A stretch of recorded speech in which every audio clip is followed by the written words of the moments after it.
Hello friends, most welcome to Career Academy Guide. So friend, we are here with a new vacancy update. Uttarakhand चिकित्सा सेवा चयन board द्वारा चिकित्सा अधिकारी allopathic परीक्षा 2026 हेतु आवेदन जारी किए गए हैं, जिसमें आप ऑनलाइन आवेदन कर सकते हैं दिनांक 15 अप्रैल 2026 से दिनांक 5 मई 2026 तक। ऑनलाइन आवेदन शुल्क आप जमा कर सकते हैं दिनांक 5 मई 2026 सायं 5 बजे तक, और ऑनलाइन आवेदन पत्र में कोई मिस्टेक होती है तो उसे सुधार सकते हैं दिनांक 7 मई 2026 से दिनांक 10 मई 2026 सायं 5 बजे तक। नेक्स्ट है रिक्तियों का विवरण। तो देखिए, रिक्तियों की जो कुल संख्या है वो है 47, और इस 47 वैकेंसीज़ में अनुसूचित जाति की कुल 3 वैकेंसीज़ रिजर्व हैं, अनुसूचित जनजाति की हैं 3 वैकेंसीज़, अन्य पिछड़ा वर्ग की हैं 10 वैकेंसी, और जो आर्थिक रूप से कमज़ोर वर्ग है उनकी हैं 4 वैकेंसीज़, और 27 वैकेंसीज़ इसमें अनारक्षित संवर्ग से संबंधित हैं, या अनारक्षित मतलब सभी के लिए वो ओपन है। ठीक है। वेतनमान इसके लिए 56,100 से 71,500 यानी कि लेवल 10। तो टोटल वैकेंसीज़ की संख्या होगी यहाँ पर 47। ठीक है। नीचे क्षत्रिय आरक्षण दिया गया है, तो जो भी अभ्यर्थी इन कैटेगरी से रिलेटेड हैं वो देख सकते हैं अपने अकॉर्डिंग क्षत्रिय आरक्षण यहाँ पर। ठीक है। नेक्स्ट हम बात कर रहे हैं वेतनमान की। तो वेतनमान जैसा कि अभी बताया लेवल 10 का इसमें वेतनमान है। इसके बाद नेक्स्ट बात करते हैं शैक्षिक एवं अधिमान्य अर्हताओं की। तो सबसे पहले शैक्षिक अर्हता में बात करते हैं अनिवार्य अर्हताओं में। तो अनिवार्य अर्हता क्या है इसमें? भारत में विधि द्वारा स्थापित किसी विश्वविद्यालय से MBBS की उपाधि या सरकार द्वारा मान्यता प्राप्त उसके समकक्ष कोई अन्य अर्हता। दूसरा क्या है? राज्य चिकित्सा परिषद उत्तराखंड में स्थायी रूप से उसको पंजीकृत होना चाहिए, रजिस्टर्ड होना चाहिए।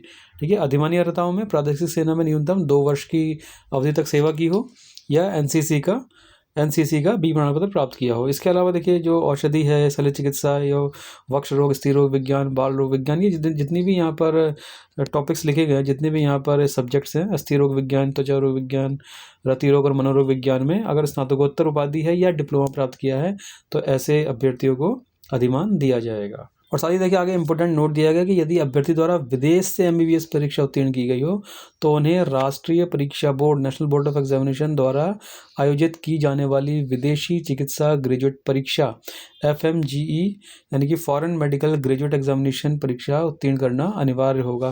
क्योंकि देखिए, बहुत से लोग बाहर से भी करते हैं, जैसे अभी पिछले कुछ समय में हमने देखा था ये यूक्रेन से भी बहुत सारे लोग जैसे MBBS कर रहे थे, तो शायद वहाँ कुछ थोड़ा ईजी पड़ रहा था MBBS करना, ऐसा हमने सुना है।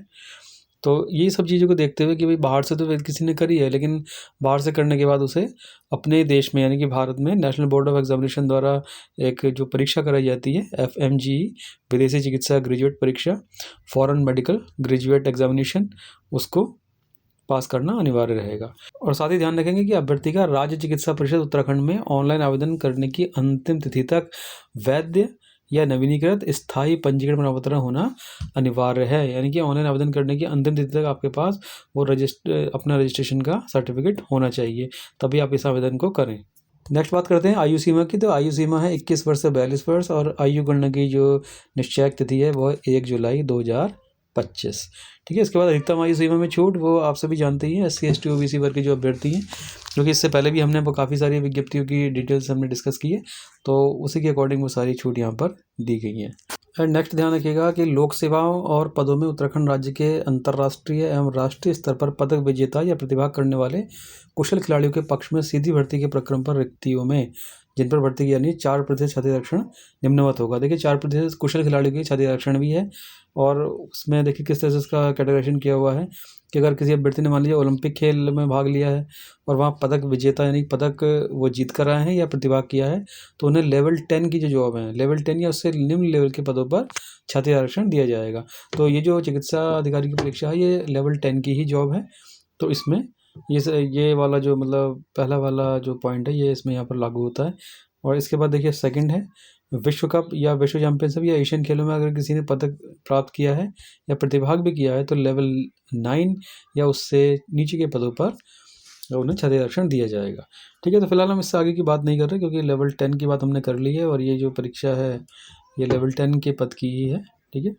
तो आगे हम स्किप कर रहे हैं इसको। एंड देखिए भाई, बहुत से अभ्यर्थी सोचते हैं कि यार हम तो इतना पढ़ लिख रहे हैं, उसके बाद हमें जो जॉब में जाने का मौका मिल रहा है यहाँ तो केवल खेल के आधार पर ही मिल जा रहा है। तो देखिए, ये सब चीज़ें होती हैं खेल को बढ़ावा देने के लिए, खेलों को प्रमोट करने के लिए। और वैसे भी देखिए, ओलंपिक खेल हैं, विश्व कप चैंपियनशिप है, ये भी इतना ईजी कहाँ होती है, कितनी मेहनत इनके लिए, कितना संघर्ष इनके लिए करना पड़ता है, तब जाके व्यक्ति वहाँ प्रतिभाग कर पाता है या पदक वहाँ पर जीत पाता है। तो ये सब चीज़ें इसको हमें थोड़ा पॉजिटिवली लेना चाहिए। ठीक है। और खेलों को बढ़ावा देने के लिए स्पेशली किया था, क्योंकि जब लोग देखेंगे कि हाँ यार खेलों में जा कर के भी हमारा भविष्य उसके बाद सेफ रह सकता है, हम उसके बाद भी हमें जॉब भी मिल सकती है। क्योंकि मान लीजिए किसी ने भाग लिया, प्रतिभाग किया, लेकिन उसके बाद वो आगे ना बढ़ पाया वहाँ पर, तो उस चीज़ का फ़ियर किसी के मन में ना रहे, इसके लिए ये सारी चीज़ें करी जाती हैं, ताकि व्यक्ति को रहे कि देखिए अगर मैं किसी बड़े लेवल पर प्रतिभाग कर पाऊँगा या पदक जीत कर ला पाऊँगा, तो कम से कम मेरी जॉब लग जाएगी, मेरा फ्यूचर सेफ रहेगा।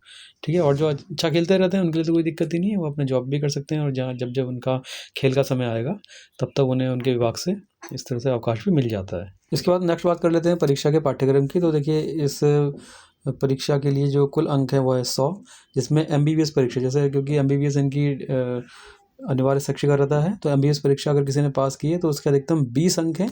लेकिन 20 अंकों का ऐसा निर्धारण कैसे है कि अगर व्यक्ति के यानी कि अभ्यर्थी के 50% से 54.99% तक अंक हैं तो उसे 5 अंक दिए जाएंगे। एमबीबीएस के लिए अगर 55% से 59.99% अंक हैं तो उसे 10 अंक दिए जाएंगे। अगर 60% से 64.99% अंक हैं तो उसे 15 अंक दिए जाएंगे। अगर 65% या उससे अधिक अंक है तो उसे इस परीक्षा के लिए 20 अंक दिए जाएंगे। इसके बाद अतिरिक्त शैक्षिक अर्हता, तो उसके लिए 10 अंक हैं। अगर क्लिनिकल विषय में व्यक्ति ने पोस्ट ग्रेजुएट डिग्री की है तो 10 अंक, और अगर क्लिनिकल विषय में उसने डिप्लोमा किया है तो उसे 5 अंक मिले दिए जाएंगे। इसके बाद नेक्स्ट है अनुभव अंक।